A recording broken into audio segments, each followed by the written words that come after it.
오늘의 사건 반장입니다. 함께 근무하던 여성 군무원을 살해하고 시신을 훼손해 유기한 현역 군장교의 신상정보와 사진이 공개됐습니다. 38세 양광준으로 신상정보 공개제도 도입 이후 군인 신분의 피의자 신상이 공개된 건 이번이 처음입니다. 자신이 운영하는 고시원에 사는 한 남성이 수개월째 폭행과 절도로 문제를 일으켜 괴롭다는 제보가 들어왔습니다. 경찰 수사에 협조했다는 이유로 실내 방뇨 등 보복도 했다는 주장입니다. 마약 투약을 자수하는 내용의 소셜미디어 글을 올렸다가 논란이 된 아나운서 출신 모델 김나정 씨가 경찰에 고발당했습니다. 김 씨는 필리핀 대사관에도 마약을 했다며 도움을 요청한 걸로 드러났습니다. 뾰로롱! 안녕하십니까. 내일이 벌써 수학능력 시험. 지금 전국의 고3 수험생들 정말 엄청 긴장되겠네요. 좋습니다. 자, 진실 추적자 사건 반장 시작합니다.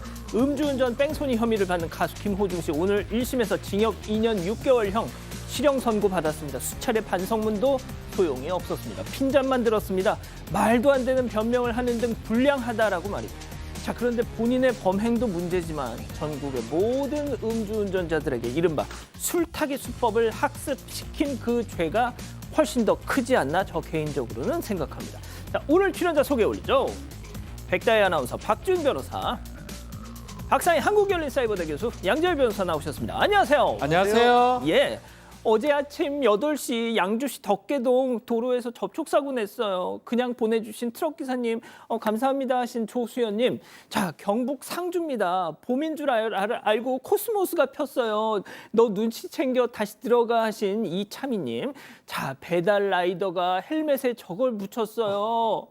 빵 터졌어. 어이구 참 하신 윤서연님. 코스모스는 뭐 한 7, 9월에 피죠. 자, 부산 강서구의 한 상가 주차장입니다. 주차 똑바로 하라니까 내 차는 벤츠라서 괜찮다네요. 학원 원장이란 사람이 참 하신 김세정님. 자, 의정부 한 백화점 주차장입니다. 주차비 안 내려고 차단기 밀고 그냥 쭉 갑니다. 왜 저러고 사니 정말 하신 양유미님. 자, 고3 쌍둥이 아들 박현석, 박민석 내일 수능 최선 다하라고 엄마가 사랑한다고 전해주세요 하신 민선영님. 전주중앙여고 3학년 이혜수 엄마가 완전 응원해 사랑해 하신 최은숙님. 수원 영통의 이선화, 곽시우 모자님, 최재원님 모두 사랑합니다. 자, 재미는 물론 의리로 함께하는 아싸사바 뉴스에이 750. 대한민국과 전 세계 동포 가족 여러분의 시선을 모아서 출발합니다.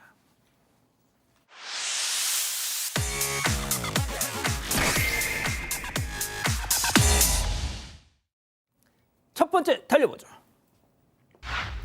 다정한 커플이 먹튀입니다. 오랜만에 먹튀 전해드리네요. 제보 영상 만나보시죠. 자, 이곳은 술집입니다. 비를 뚫고 온 커플, 어깨를 꼭 감싸 안고 오붓하게 가게 안으로 고고. 자, 들어왔어요. 한참 뒤에 냠냠쩝쩝 후 자리에서 기립. 남성이 먼저 나가는 사이에 자, 여성은 저 작은 강아지를 보면서 이뻐라 하고 있죠. 근데 안 가요. 자, 잠시 후 뒤늦게 나온 저 여성. 지훈 오빠 어딨지? 야, 다혜야, 여기 있어. 빨리 와.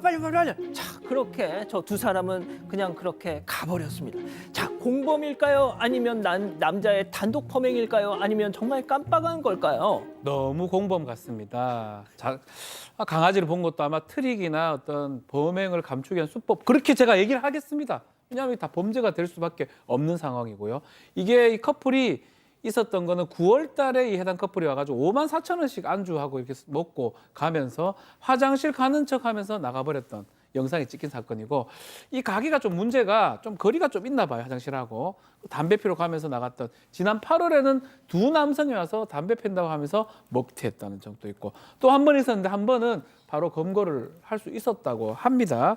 근데 이제 문제는 사실은 계속 저희 똑같은 말씀 드리죠. 먹튀 해결책은 뭐다? 얼굴이 까지면요 먹고 튈 수가 없습니다. 먹고 돈을 냅니다. 다 웃으면서 미소 지으면서 막 그런 것 때문에 참 문제가 되는데, 어쨌든 그걸 떠나가지고 이 장사할 의욕을 잃는다고 하거든요. 그럼요. 돈이 크고 적고를 떠나가지고, 그래서 좀 예의를 좀 지켜라. 기본이다. 돈 많지 않잖아요, 그거. 그래서 제보를 하셨다고 합니다. 알겠습니다. 자, 다음 또 이어가죠. 충격적인 가로채기입니다. 자, 배달 음식이 뿅 사라졌다는 충격적인 제보 영상 만나보시죠. 자, 건물 앞에 배달 오토바이 도착. 자, 기사가 음식을 저렇게 지금 꺼내고 있어요. 그러더니 건물 안으로 고고. 자, 잠시 후 저 백발의 장년 남성 등장. 휙 지나가는 듯 하더니 아니 이 냄새는 일단 오토바이를 막 스캐닝합니다. 자, 그러더니 두리번 하면서 배달 기사가 오나 안 오나 보다가 오토바이를 직진. 자, 저 배달통을 딱 열고 봉지를 챙겨서 그대로 골목 끝으로 페이드 아웃합니다. 자, 며칠 뒤에요. 또 보겠습니다. 근처 편의점 옆에 오토바이로 그 인간 또 등장. 이제는 그냥 부엌 냉장고 열듯이 짐칸을 그냥 열고 음식을 쓱 챙겨서 아이고 내가 피자가 뭐만 아주 환장을 해요. 자, 요즘 저희 이 반장픽 영상 댓글에 진짜 이런 거 제보하는 사람이나 방송하는 니네나 진짜 팍팍하다, 기사거리가 그렇게 없냐, 뭐 이런 말씀하시는 분들 간혹 있더라고요. 입장 바꿔서 생각하세요. 이거 범죄고 피해자들한테는 정말 화딱지 나는 일입니다. 네, 마치 본인 음식처럼 가져가는데요. 부산에서 벌어진 배달 음식 상습 절도 사건입니다. 제보자는 배달 기사인데요. 편의점 옆에 잠시 오토바이를 세워뒀는데 그 사이에 웬 남성이 와서는 짐칸에 넣어둔 피자와 햄버거를 훔쳐서 달아났습니다. 제보자는 배달지에서 짐칸을 열어보고 나서야 이 음식들이 없어진 걸 알았고요. 곧장 돌아가서 이 관리인에게 알리고 CCTV를 보여달라고 요청을 했습니다. 그런데 알고 보니까 이런 일이 처음이 아니었던 거예요. 며칠 전에도 이 배달 기사가 자리를 비운 사이에 이 음식을 절도당한 일이 있었던 겁니다. 훔친 사람도 같은 인물이었습니다. 제보자는 결국 경찰에 신고했고 지금 수사 중이라고 합니다. 자, 양 변호사님, 배달 기사분들은 시간이 돈입니다. 여기저기 이동하느라 바쁜데 언제 일일이 배달통을 잠그고 있겠어요. 그걸 악용한 겁니다. 그렇습니다. 게다가 지금 며칠 전에 제보자에 따르면 며칠 전에 그 족발을 잃어버리신 배달 기사분은 6만 원을 본인이 물어내야 했다고 하고요. 지금 이 제보자분도 플랫폼에 물어보고 있긴 한데 아무래도 이 피자하고 햄버거가 4만 원 정도를 배상을 해줘야 될 수도 있다라고 하거든요. 배달 기사분들이요, 저거 한 건당 받으시는 분이 한 3천 원 정도예요. 보통 6만 원 정도 하루에 수입이 있습니다. 근데 4만 원 그냥 하루 공친 거예요. 그러네. 아유, 좋습니다. 자, 다음 또 이어갈게요. 주차장 봉쇄 사건입니다. 자, 집 주차장이 꽉 막혔다는 충격적인 제보 사진으로 만나보시죠. 자, 여기 아파트 지하 주차장 출입구입니다. 웬 차가 문지기 마냥 입구를 딱 틀어막고 있죠. 자, 그 덕에 다른 차들은 오도 가도 못하고 주변을 뱅뱅 돌기만 하고 있어요. 뿐만 아닙니다. 다른 출입구 갔더니 웬 레카차가 딱 가로 본능 제대로 뽐내면서 입구 틀어막기 시전. 자, 여기서 더 충격적인 거, 저 두 차량의 주인이 모두 동일인이랍니다. 도대체 왜? 네, 바로 어제 경기도 수원의 한 아파트에서 벌어진 일입니다. 제보자는 주민인데요. 한 주민이 차량 2대로 각각 정문과 후문의 출입구를 막았습니다. 약 30분 동안 이 통행을 막으면서 여러 입주민들이 불편을 겪었고 결국 경찰이 출동하고 나서야 이 사태가 마무리가 됐습니다. 근데 이유가 이 차량 등록 때문에 이런 일이 벌어졌던 건데요. 이 아파트 관리 규약에 따르면 특수 차량은 입주민 차량으로 등록할 수가 없다고 합니다. 그런데 이 해당 주민이 지난해 말부터 이 자신의 영업용 견인차를 입주민 차량으로 등록해달라고 요구를 했다고 합니다. 아파트 측이 계속 거부를 하니까 항의를 하려고 지하 주차장으로 오가는 경사로 벽면에 개인 차량을 주차했었다고 하고요. 이것 때문에도 불편을 겪으니까 이 아파트 결국 몇 달 전에 경사로 중앙선에 이 안정봉이 설치가 됐습니다. 이러니까 경사로 주차를 할 수 없게 됐잖아요. 그러니까 주민이 다른 방식으로 민폐 주차를 냈고 급기야 이렇게 출입구를 막게 됐던 겁니다. 아니, 열받을 수는 있어. 자기 레카차 등록 안 해주니까. 아니, 그렇다고 저렇게 하면 됩니까? 안 됩니까? 저런 식으로 제보자분에 따르면은 다른 주민들이 피해를 입고 있는 게 한 1년 동안이나 시달리고 있다라고 합니다. 이 민폐 주차인 거고요.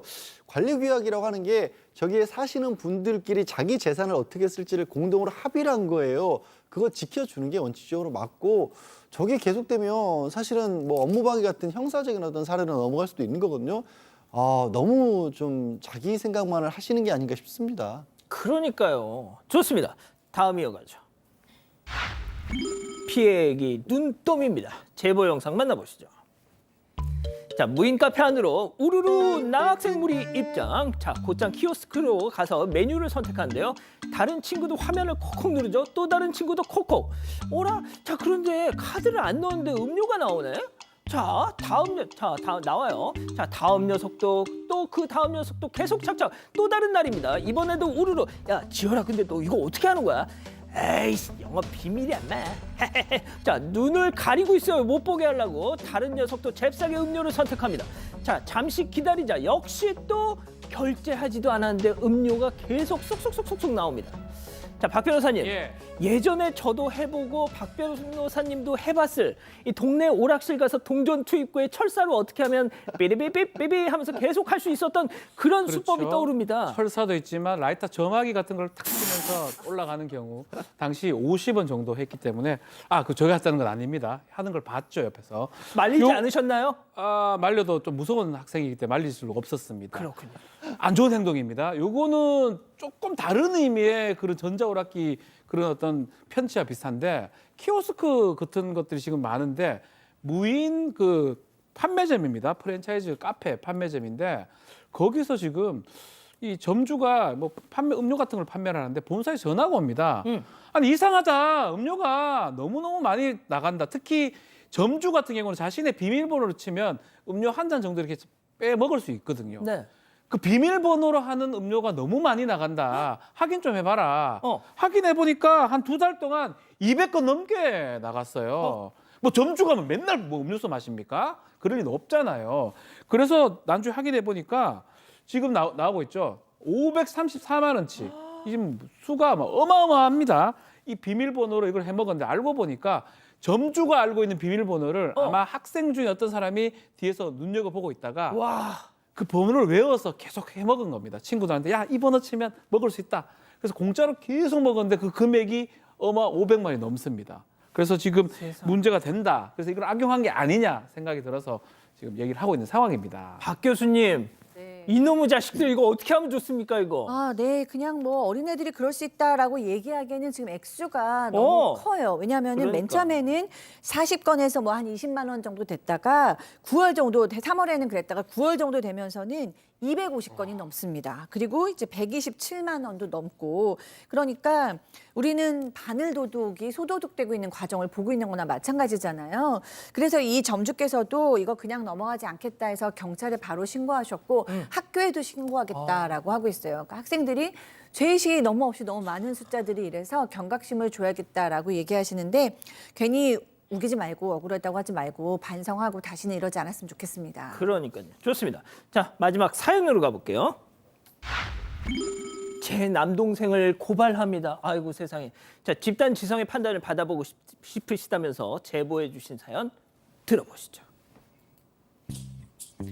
안녕하세요. 매일 화장실을 독차지하는 남동생 때문에 너무 괴로운 20대 여성입니다. 저희 가족은 아빠, 엄마, 저 그리고 남동생까지 4명인데요. 동생이 밤에 씻기 위해 화장실에 들어가면 무려 1시간 동안 씻느라 나오지를 않아요. 이렇게 오래 걸리는 이유는 바로 때를 미는 것 때문입니다. 등짝에 피가 날 듯이 온통 시뻘개져서 나오는 날도 있거든요. 게다가 때를 밀기 전에는 꼭 따뜻한 물에 한참 동안 몸을 담그느라 씻는 게 더 오래 걸리기도 합니다. 또 겨울뿐만이 아니라 한여름에도 뜨거운 물로 1시간 동안 씻어서 동생이 화장실에서 나오면 거기는 찜질방이 따로 없어요. 게다가 더 큰 문제는 저희 집에 화장실이 딱 하나뿐이라는 건데요. 매일 동생이 씻는 1시간 동안은 온 가족이 화장실을 못 쓰고 있습니다. 한번 화장실에 들어가면 아빠가 용변이 급하다고 해도 절대 들어오지 못하게 하거든요. 참다 못한 아빠와 엄마 제가 뭐 보일러도 꺼보고 화장실 불도 꺼봤지만 동생은 오히려 내 샤워 시간은 아무도 방해 못해 라면서 자기 성질만 내고 끝까지 밖으로 나오지 않습니다. 매일 1시간씩 화장실을 독차지하는 남동생 이해되시나요? 이거 솔직히 뭐 OX보다는 이유가 궁금합니다. 자, 기다리고 기다리셨던 부처 핸즈업 타임 유튜브 JTBC 뉴스 채널 사건 반영 독립 채널에서 자 8천여 분의 우리 가족 여러분 함께하고 계신데요. 채팅창에 OX로 함께 참여해 보시죠. 먼저 남동생입니다. 야 박상희, 진짜 호강 날라리가 났다. 날라리가 났어. 너는 나처럼 이 깔끔 떠는 남동생이 있는 걸 보고로 알아. 야 너 친구들한테 물어봐. 남동생들 어떻게 하고 사는지. 몸 벅벅 긁은 다음에 생겨난 때를 갖다 지우개 똥마냥 돌돌돌돌 말아가지고 야 누나 받아라 하면서 팍 이 짓거리 할 거야. 내가 유별난 게 아니고 누나가 들어온 거다. 진짜 동그라미. 그렇습니다. 자, 다음 사연자 누나예요. 야, 박지윤, 너 그거 결벽증이야. 그리고 때 밀 거면 사우나 가서 밀어. 요즘 세상에 집 욕실에서 때 미는 인간이 어디 있어? 야, 그냥 간단하게 샤워만 하는 거지. 그리고 너 눅눅한 화장실 쓰는 거 얼마나 찝찝한지 알아? 그리고 내가 너 때문에 아빠도 변비 생겼어, X. 양 변호사님. 글쎄 이 사연자분이 20대 여성이라고 하시면 어쩌면 이 동생이라는 친구가 한 10대 후반 정도 될 수도 있을 것 같거든요. 제가 알기로는 이제 10대 때 이런 증상이 가끔 일정 기간 나타나는 친구들이 있다라고 알고 있습니다. 그러니까 결벽증 현상처럼 사춘기에 특이한 현상으로 나타나고 있다는데 그렇지 않다라면 그리고 나이가 어느 정도 찾는데도 불구하고 계속 이런 일을 반복한다면 내보내세요 그냥 집에서 자취하라고. 뭐 어떻게 봐서 삽니까 같이 내보내세요 그냥 남자이면. 알겠습니다. 상당히 극단적인 처방을 주셨어요. 자, 교수님. 네, 왜 그런지 이제 궁금하다고 하셨는데 보통 등짝에 이렇게 피가 날 정도로 온몸을 때를 민다. 그러면 우리가 흔히 얘기하는 강박적인 행동이죠. 그러니까 청결에 대한 강박 또는 이제 청결에 대한 집착. 뭐 왜냐하면은 이렇게 뭔가 내 몸을 깨끗하게 하고 나면 내가 불쾌한 감정이나 스트레스나 이런 게 좀 깨끗해지는 것 같고 뭐 이런 심리적인 요소일 수가 있어요. 근데 이게 마음에도 그렇고 건강에도 그렇고 그다지 좋지도 않을 것 같아요. 가족들도 힘들지만 그래서 저는 X를 들었습니다만 또 누나께서 동생이 이런 행동을 왜 하나를 좀 사려 깊게 봐주시는 것도 중요할 것 같습니다. 예, 박 변호사님. 아, 저는 뭐 사려 있게 볼 게 아니라고 생각이 들어요. 처음 시작은 아마 딴짓하기 위해서 그럼 때려야 됩니까? 아유, 좀 큰일 날 행동이에요. 처음 시작은 아마 딴짓하기 위해서. 뭐 저도 가끔씩 욕실에서 뭐 전 게임을 한다든지 몰래 막 그렇게 시작을 했을 거예요 아마. 제 말 틀리면 틀리다. 야구 시청을 프로그램 시청한다든지 등등 남들 가족들 몰래 시작 자체는 그렇게 시작을 했을 겁니다. 아마도. 근데 지금 하다 보니까 연결이 돼 있는데 지금 그렇게 때를 미는 사람도 없습니다. 1980년대도 아니고요. 때를 미는 것도 병적인 부분도 있고 아마 가족들하고 같이 할 수 있는 배려심 같은 게 매우 부족해 보이기 때문에 저는 심리학적 이것 더 떠나서 혼을 내야 된다고 생각이 됩니다. 목욕 금지. 목욕 5분 내로 샤워만 하라고요. 그게 정상입니다. 군대 가면 그렇게 해야 되는데. 군대 가면요 저런 사람 존재할 수가 없습니다. 예. 큰일 납니다. 좋습니다. 자, 백다연 아나운서.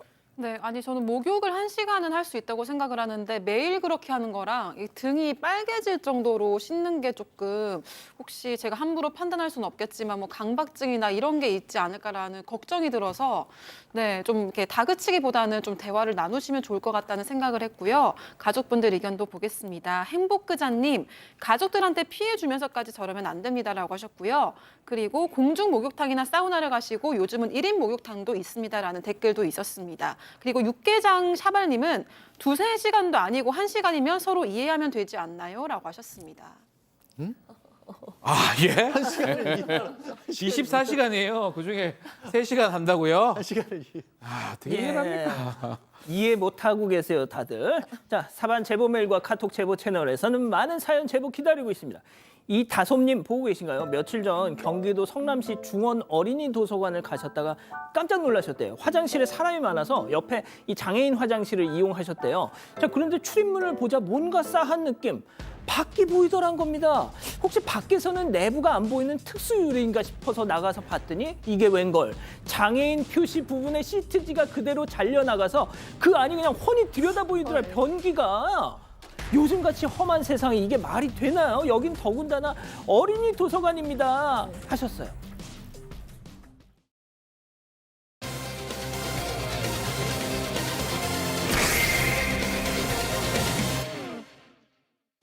함께 근무하던 여성 군무원을 살해하고 시신을 훼손해 유기한 현역 군장교회 신상정보와 사진이 공개됐습니다.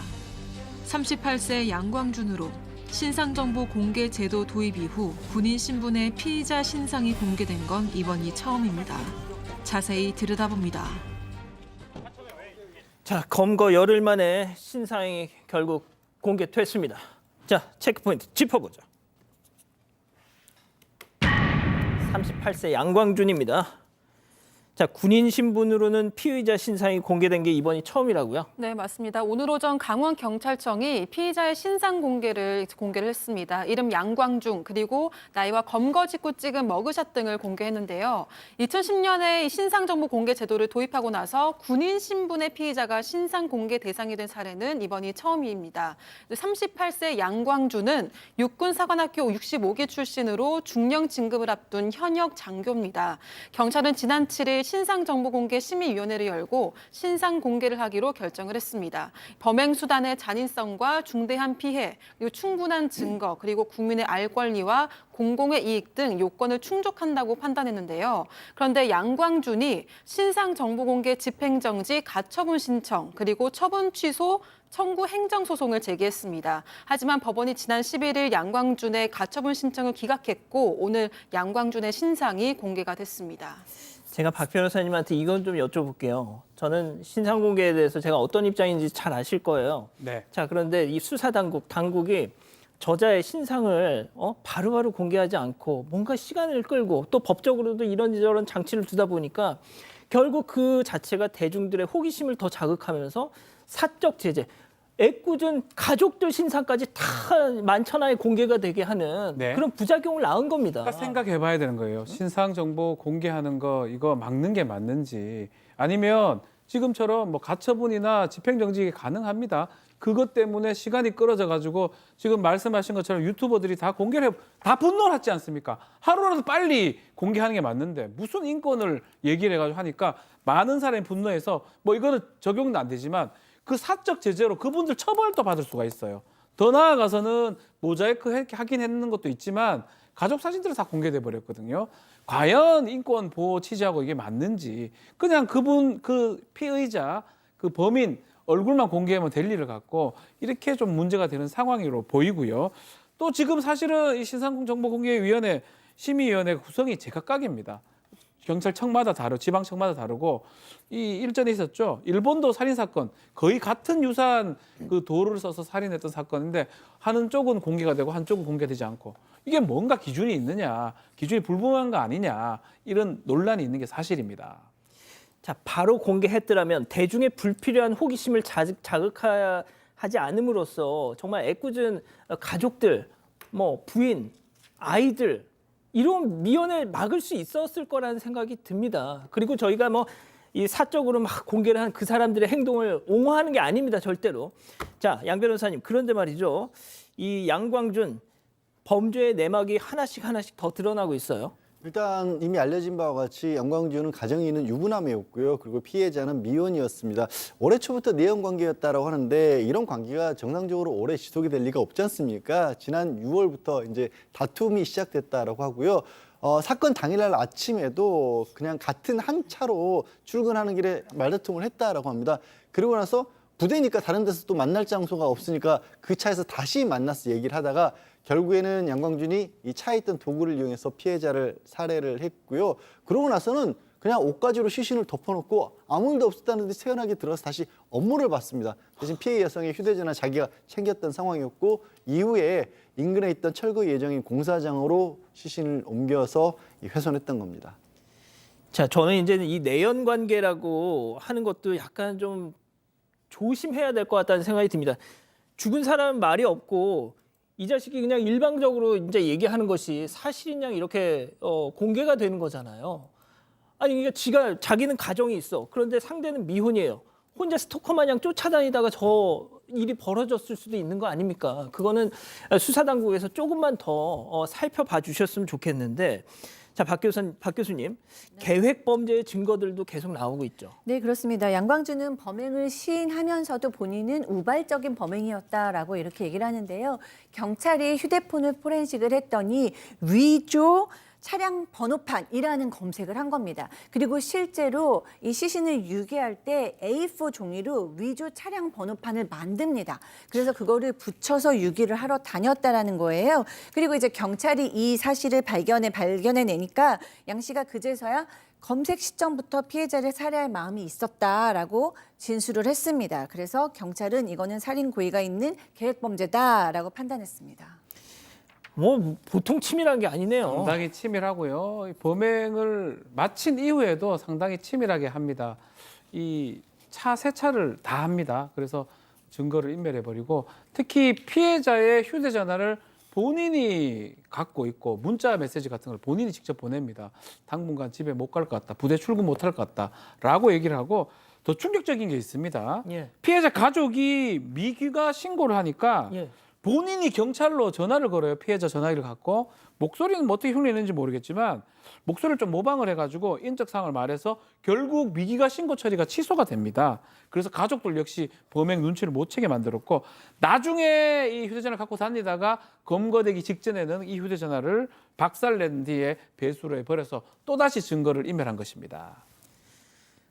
진짜 이게 사람도 아니네요, 양 변호사님. 그러게요. 이렇게 살인을 저지르고 이후 시신을 했던 그런 과정을 봐도 그렇습니다. 인근 공사장에서 시신을 훼손했잖아요. 그때 가면서도 공사 관계자들을 만났는데 그냥 아주 별일 없다는 듯이 혹시 여기 주차하면 안 되나요? 이런 식으로 물고 태연하게 넘겼다라고 하고 시신도 알아볼 수 없을 만큼 좀 심하게 훼손하려는 시도까지 했었다라는 거고요. 그 이후에 시신을 그대로 차에 실은 채로 자기 집으로 갔어요.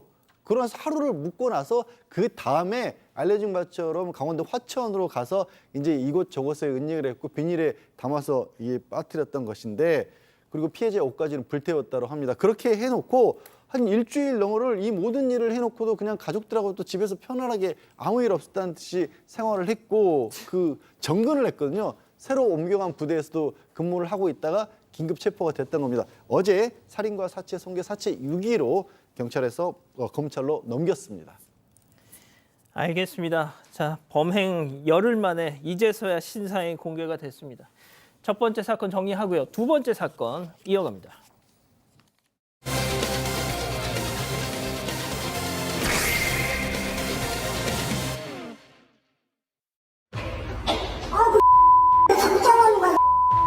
범죄 현장 시승이라지. 뭐 범죄야, 내가 범죄했어.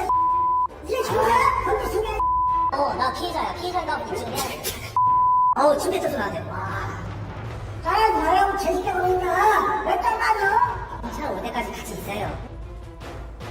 무슨 일인지 잔뜩 화가 난 남성. 내뱉는 말의 절반은 욕이고 심지어 침까지 뱉으며 거칠게 나오는데요. 출동한 경찰들 앞에서도 한치의 물러섬이 없습니다. 지난 2월부터 이 고시원에서 생활했다는 남성.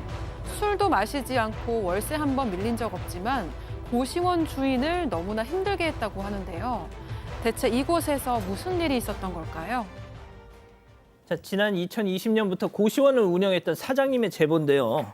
최근 한 세입자 때문에 너무너무 괴로우시다고 연락을 주셨습니다. 그렇습니다. 이 사장님이 이제 인천에서 고시원을 운영을 하시는데 근데 별의별 사람들이 다 있는데 그중에 대부분 한 80% 가까이는 짐작하시기로는 술 때문에 그렇다고 합니다. 그런데 지난 2월 말쯤에 이 고시원에 들어온 남성이 60대 남성이었는데 술을 아예 안 마시는 사람이었대요. 그리고 기초생활수급자였는데 그냥 월세가 꼬박꼬박 냈답니다. 이렇게 고마운 사람이 있을 수가 없잖아요. 예. 그런데 문제는 그렇게 잘 넘어가나 싶었는데 한 반년 정도 지났을 때부터 불미스러운 일들이 벌어지기 시작했습니다. 어떤 불미스러운 일이요? 네, 지난 8월에 절도 사건이 있었습니다. 한 세입자 방에서 쌀이며 전기, 난로, 옷가지들이 사라졌던 건데요. 제보자가 CCTV를 확인해 봤는데 바로 맞은편에서 지내던 60대 남성이 이 방 주인이 잠시 자리를 비운 틈을 타서 들어가고 나서 물건을 훔치고 나온 겁니다.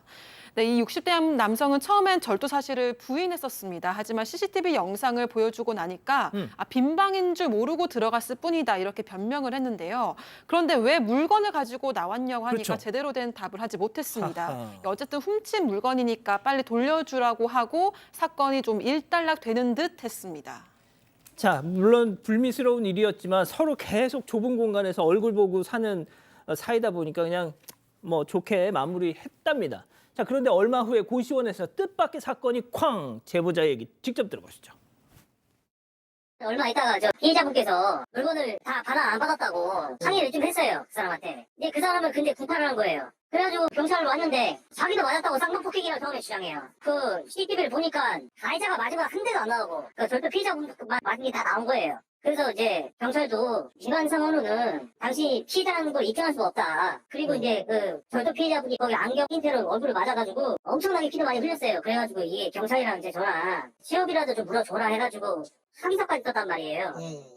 아니 네. 도둑놈이 피해자를 때려요? 60대 남성이 이제 훔쳤잖아요. 어. 훔쳤는데 일부 물건을 안 돌려줬다고 합니다. 그러다가 시간이 지나다가 공용부엌에서 이제 마주쳤는데 피해자하고 지금 가해자가 돌려달라라고 얘기를 하니까 그때부터 폭행을 했던 것 같아요. 지금 보면 일방적으로 폭행 당하는 장면이 CCTV에 때려. 곳곳에 이제 찍혀 있고 곳곳에는 핏자국도 남아 있습니다.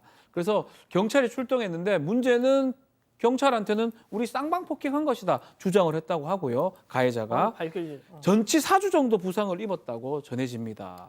야, 아니 왜 지가 왜 때려? 빌어도 모자랄 판에 교수님. 네, 그러니까요. 이 폭행이 자정이 넘어서 발생을 했어요. 근데 그 다음 날도 또 둘이 공용 부엌에서 만났답니다.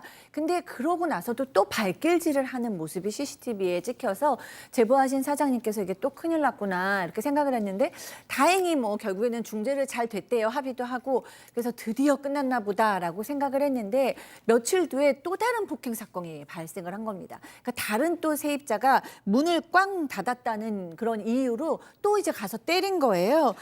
그때도 쌍방폭행이다라고 주장을 했습니다. 근데 그때도 역시 쌍방폭행의 영상을 찾을 수가 없었어요. 이 또 다른 세입자는 절대 합의 없다, 절대 엄한 처벌 바란다라고 밝혔습니다. 정말 평온했던 고시원에 저 시한폭탄 같은 사람 한 명 때문에 경찰이 몇 번 왔다 갔다 했다는 겁니다. 자, 그런데 끝이 아니었다는 거죠. 체크포인트 짚어봅니다. 시원한 마지막 선물. 이게 무슨 얘기인지 직접 또 들어보시죠. 또 이게 괘씸한 게 진술을 해줬는데 또 그거에 또 안심을 주는 거예요, 이 사람이. 그래가지고 그때부터는 이제 밤마다 벽을 치고 항의를 하니까 이사비 내놔라 뭐 하고 막 내가 뭐 조폭이랑 싸워서 옛날에 이긴 사람이다 막 그러고 그리고 막 나중에 또 앙심 품어가지고 뭐 벽에다 커피 뿌려놓고 오줌 싸고. 조폭이랑 싸워서 이긴 사람이 왜 거기 있어요? 자, 백다희 아나운서. 네. 앙심을 품고 무슨 해코지를 했다는 거네요. 네, 이 남성이 본인 방의 벽을 막 치면서 소란을 피웠고요. 또 제지하면 소리를 질렀다고 합니다. 이 제보자와 다른 세입자들이 이럴 거면 나가라고 했지만 듣지를 않았습니다. 결국 제보자가 경찰에 신고를 했고 추가 범행을 막기 위해서 이 영상을 찍고 있었는데 아까 보신 것처럼 제보자를 향해서 뭐 침을 뱉고 욕설을 한 겁니다. 또 공용 공간인 세탁실에 커피를 뿌려서 벽을 엉망으로 만들기도 했고요. 세탁실에 좀 대놓고 소변을 보기도 했습니다. 문제는 바로 그 다음 날에 이 남성이 퇴실을 했다는 건데요. 마치 마지막으로 뭔가 행패를 부리고 가듯이 곳곳을 엉망으로 만들고 갔던 겁니다. 아유, 지금 세탁실에서 소변 보고 있는 장면까지 지금 나오고 있는데 양 변호사님 정말 고시원 사장님 이거 해가지고 돈 얼마나 벌겠어요. 그런데 저 인간 와서 완전히 그냥 뭐 난장판을 만들고 간 겁니다 지금. 그리고요, 그 방을 뺐다고 하는데 방도 그냥 뺀 게 아니에요. 이 방을 폐실하면서 열쇠도 안 줬답니다. 나중에 방을 으차으차 열고 들어가 봤더니 저 지경이 돼 있었던 겁니다. 쓰레기 천지를 만들어 놓고 군데군데 담배로 뭐 이렇게 지지어 놓기도 하고 아까 보셨지만 도대체 무슨 심산인지 에어컨을 청테이프로 돌돌돌돌 막아놨다라는 거예요. 결국 이 지금 사건에 관련된 분들, 이 사장님, 예, 저 아마 에어컨 바람 못 나오게 저렇게 만든 것 같은데 이 고시원 사장님 같은 경우에는 뭐 재물손괴나 업무방해 그리고 또 이 뭐 사람들이 있는 데서 욕설됐기 때문에 모욕까지 같이 해서 고소를 했다라고 하고 처음에 절도 폭행당했던 피해자 있지 않습니까? 그 피해자도 절도와 주거침입으로 또 추가적으로 고소를 했다라고 하는데 다 성립될 가능성이 높아 보이네요. 예. 자, 이거를 그냥 허허 뭐 별 희한한 인간 다 있네 이렇게 넘길 것이 아닌 게 말이죠. 네. 박 변호사님 2008년 10월에 강남 논현동에서 네. 이 고시원 살인마 그렇죠. 정상진 아십니까? 알죠. 예. 고시원에 불을 지르고 나서요. 고시원 입구에서 불을 피해서 도망 나온 사람들을 향해서 잘해요. 무차별로 흉기를 휘둘렀습니다. 그래가지고 무려 5명이 숨졌어요. 그런 범죄가 뭐 무동기, 이상 동기 범죄 이렇게 해당하는데 시작 자체도 좀 이래 보이거든요. 절도, 폭행. 그 주위에 있는 임차인들끼리, 고시원 있는 사람들끼리 그냥 이유 없이 폭행이나 절도를 범행하고 다만 주인 입장에서는 의사소통을 제대로 못해서 왜 저러는지는 알 수는 없었다고 합니다. 다행스럽게 강제로 내보내지 않고 본인이 나갔기 때문에 다행스럽긴 한데 어쨌든 간에 상당히 답답했다고 해요. 앞으로 또 문제가 일어나면 어떡할까? 뭐 절도, 폭행, 또 방화 뭐 등등 다른 것들이 일어날 가능성이 매우 있기 때문에 현행 법이 조금 문제가 되는 것 같아요. 공공임대 이런데 자격 요건이 안 되는데 거짓으로 들어갔을 때 이럴 때는 재계약하지 않을 수 있습니다. 근데 지금처럼 이 임대인, 임차인들끼리 범죄를 저질렀을 때 아니면 생명, 아니면 신체에 피해 줬을 때 이게 재계약 불허 조건이 안 됩니다. 이게 법안이 올라간 적이 있긴 한데 임기 만료로 이게 폐기가 된 상황이라서 이런 게 좀 통과가 된다면 이런 사람, 문제가 있는 사람을 좀 강제로 보내고 또 다른 임차인들은 좀 편하게 살 수 있지 않을까 이런 말씀을 하시고 계십니다. 예. 자, 두 번째 사건 이렇게 정리하고요. 세 번째 이어갑니다.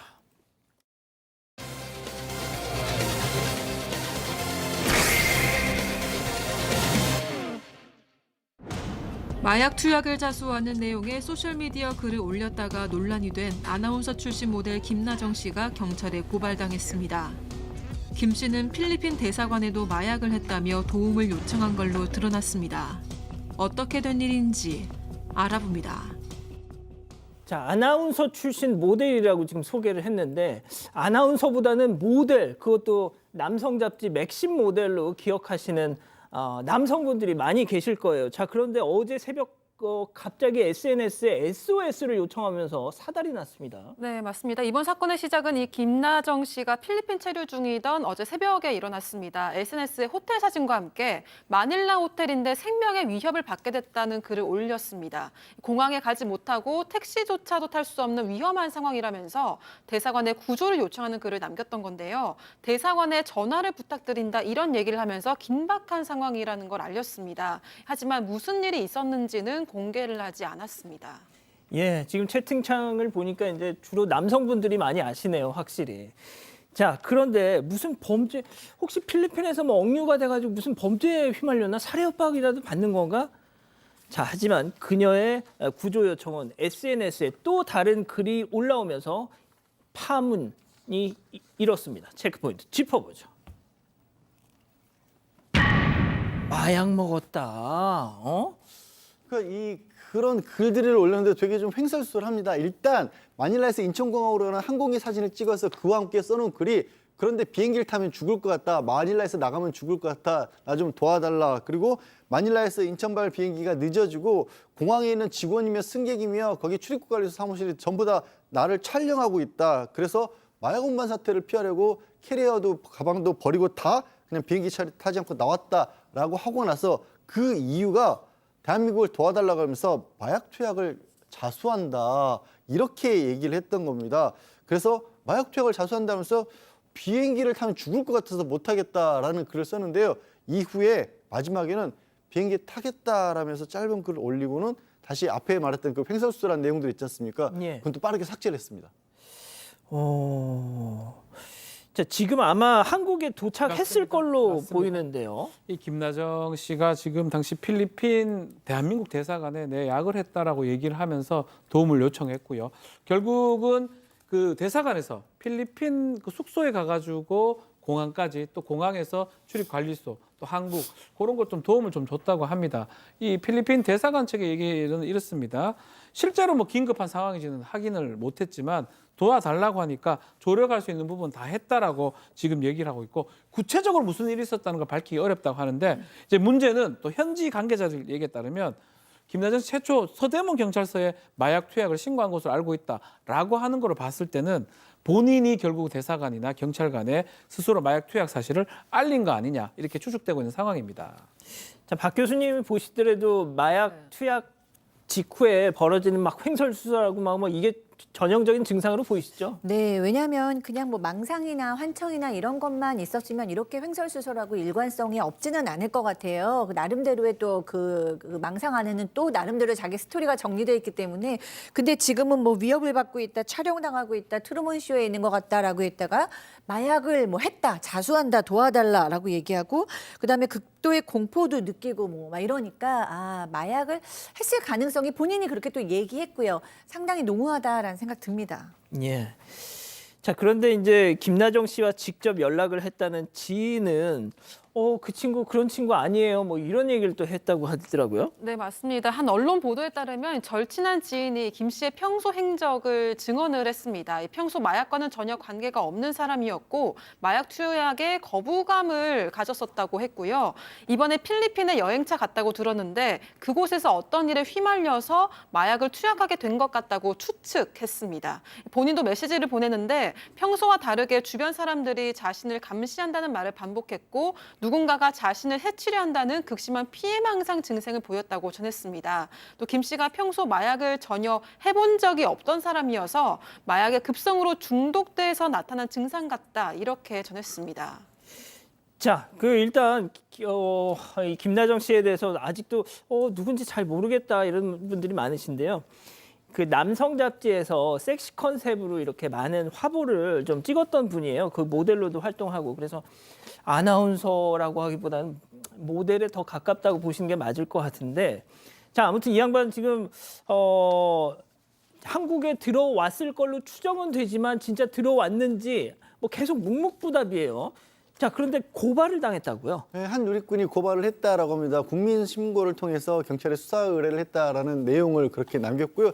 또 다른 누리꾼은 이런 추측인 겁니다. 사실 이제 김나정 씨가 이런 행동을 한 게 아무래도 필리핀이 중한 경우에 무기징역까지 할 만큼 마약에 대해서 엄격하게 처벌을 하고 있는 국가다 보니까 그것에 대한 공포감을 스스로 느꼈던 게 아닌가라는 그것도 이제 추정입니다만 실제로 과거에 한때 필리핀에서는 대통령이 나서서 막 마약 사범 직결 처형하고 그러지 않았습니까? 맞아요. 그런 국가이기 때문에 뭔가 정상적인 판단을 할 수 없는 상태에서 공포감을 가졌던 게 아닌가 그런 얘기들이 나오고 있는 상황입니다. 그러니까 필리핀에서는 마약 사범에 대한 처벌이 워낙 강하다 보니 급한 마음에 예, 그게 정상적이지 않은 상황에서 내가 죽을지도 모르겠다라는 어떤 공포감으로 이어진 게 아니냐. 이건 뭐 정확히 알 수가 없는데 경찰 수사가 불가피한 상황으로 보입니다. 당연하죠. 예.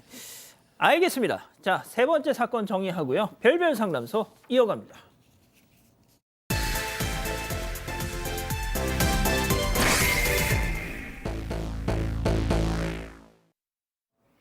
한 여성이 외출해서 돌아오니 집이 쑥대밭이 돼 있습니다. 현금과 귀금속 등 돈이 될 만한 건 모두 없어졌고 또 아빠와 남동생까지 사라졌는데요. 이후 아빠의 소식을 듣게 된 건 30년 뒤였습니다. 대체 가족에게 무슨 일이 있었던 걸까요? 자, 따님께서 어머니를 대신해서 제보를 주셨는데 30년 전 아버지가 돈과 함께 바람같이 사라졌다. 네, 지금 제보자분은 지금은 40대 여성이십니다. 근데 얘기한 것처럼 33년 전에 아버지가 돈을 가지고 가출을 했다라는 거예요. 근데 그러고 나서 얼마 뒤에 남자아이를 데리고 와서 이게 네 자식이니까 키워라라면서 자기 어머니한테 데리고 왔다랍니다. 상간녀 사이에서 낳은 혼외자였고요. 근데 그 아들을 본인의 그 호적이죠. 그때는 호적이고 지금은 가족관계 등록부인데 아들로 등록을 했던 겁니다. 정말 아니 밖에서 그렇게 상간녀 사이에 낳은 아이를 자신의 법률상 배우자에게 데려온다는 것이 정말 어처구니 없는 상황이었고 이 제보자분과 오빠까지 이미 가족이 있었던 거예요. 아이고야. 하지만 또 이 가족분들이 애는 죄가 없지 않느냐라고 해서 맡아서 또 같이 살았답니다. 한 3년 정도를. 그리고 이미 뭐 이 제보자분은 그때도 고등학생이었고 또 오빠도 있었기 때문에 나이 차이가 많아서 그렇게 친하게 지낼 수 있는 그런 관계는 아니었지만 그렇다고 특별히 모질게 대하거나 뭐 관계가 나쁘거나 그러진 않았던 겁니다. 세상에 혼외자를 밖에서 낳고 데려와가지고 자기 본처한테 야, 네 새끼니까 네가 키워. 그래도 이 엄마, 이 사연자분의 어머니 입장에서는 그래도 애가 무슨 죄가 있냐 해서 그 혼외자 애를 키웠대요. 자, 그런데 그렇게 해서 3년 뒤에 집안이 쑥대밭이 됐다. 네, 당시 어머니가 음식 장사를 하면서 집안에 현금을 좀 숨겨놨었다고 합니다. 그런데 아버지가 이걸 알고 현금 다발을 찾아냈고 이 귀금속까지 훔쳐서 달아나 버린 건데요.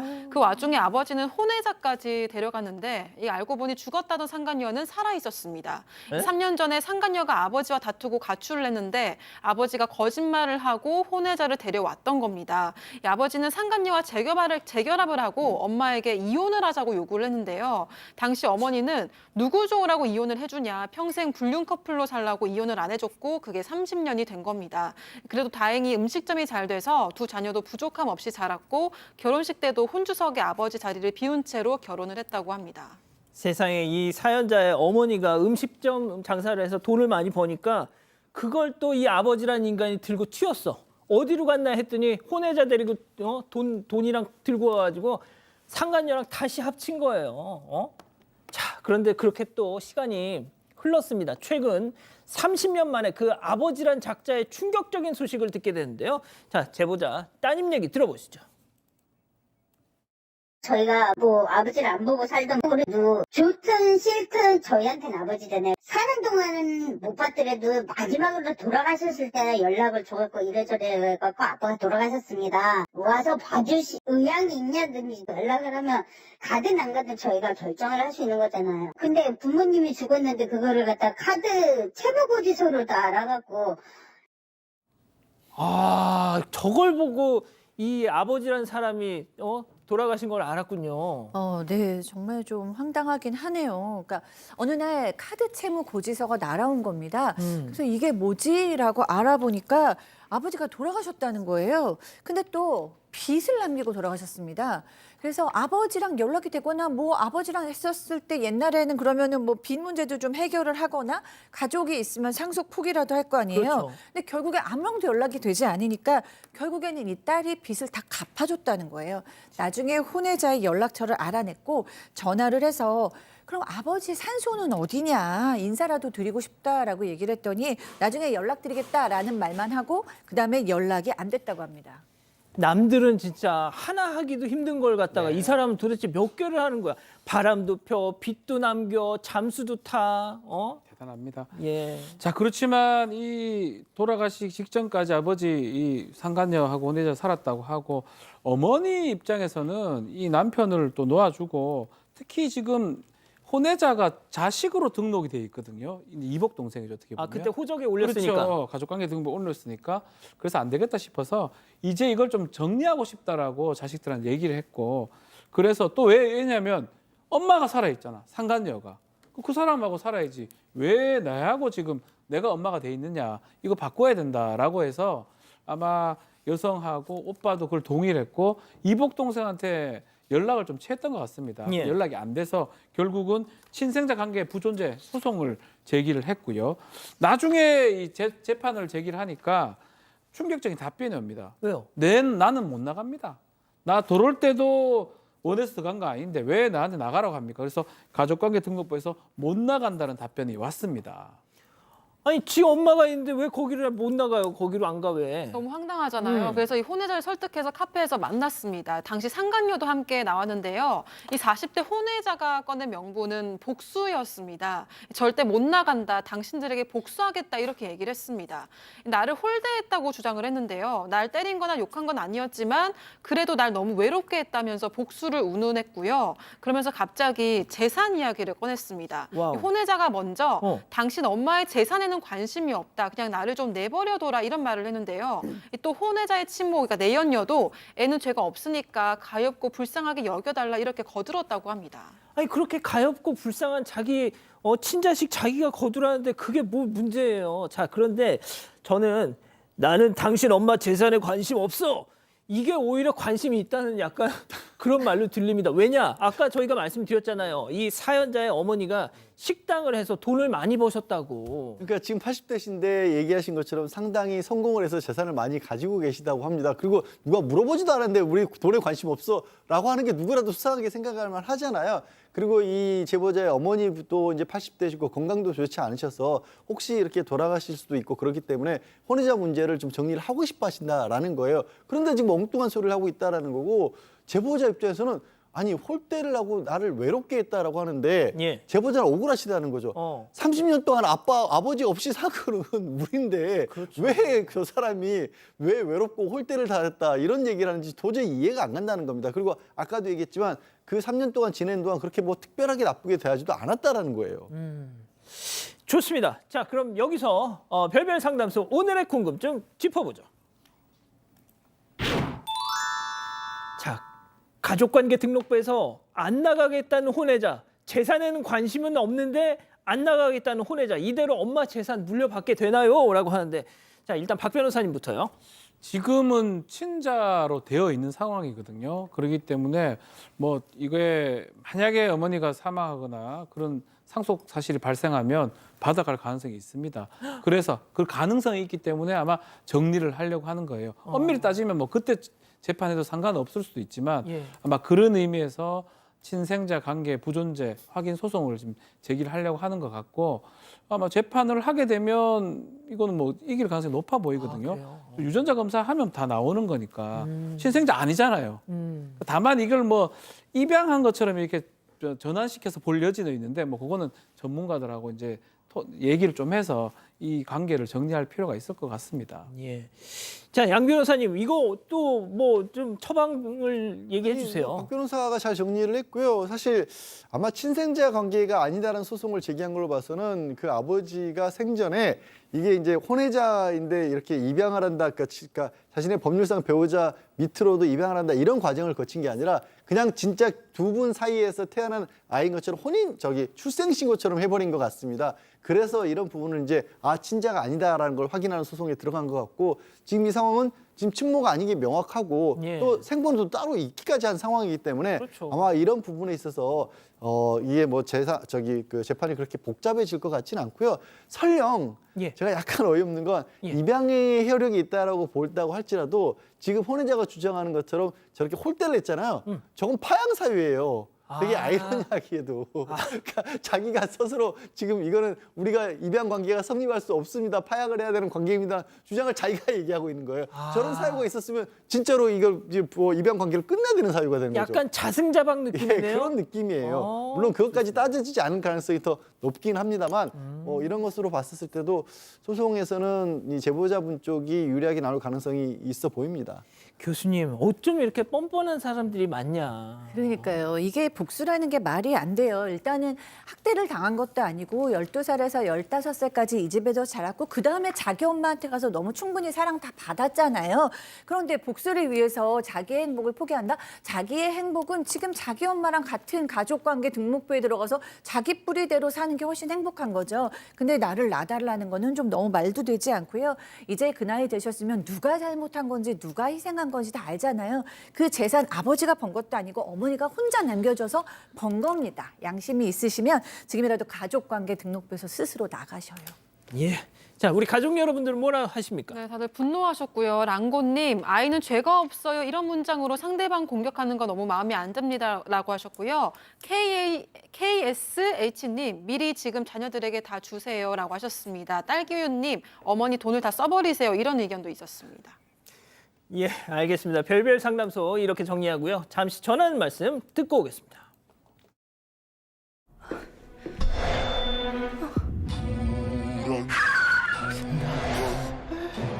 불안을 이길 수 있는 사람은 없다. 하지만 약은 있다. 안정이 세상을 구한다. 안정액. 탈모 문제는 두피 사막화. 답은 마이녹실. 두피에 직접 혈류를 원활하게 잘 자란다. 더 굵어진다. 국내 임상까지 완료. 와우. 역시 마이녹실. 압력줄을 없앤 새로운 압력 제어 시스템으로 소음은 사라지고 압력은 더 강해지다. 기대 그 이상의 기술. 쿠쿠 마스터 셰프 사일런스. 치킨하면 떠오르는 그런 거 말고 좀 색다를 순 없어? 한입 새로운 경험. 블랙 알리오. 프라닭 치킨. 사랑하는 사건반장 가족 여러분, 이대로 가지 마시고요. 잠시 후 사건반장 독립 채널에서 하는 라이브 방송 바로 넘어와 주십시오. 자, 저희는 내일도 사반 750 저녁 7시 50분에 다시 옵니다. 안녕히 계십시오.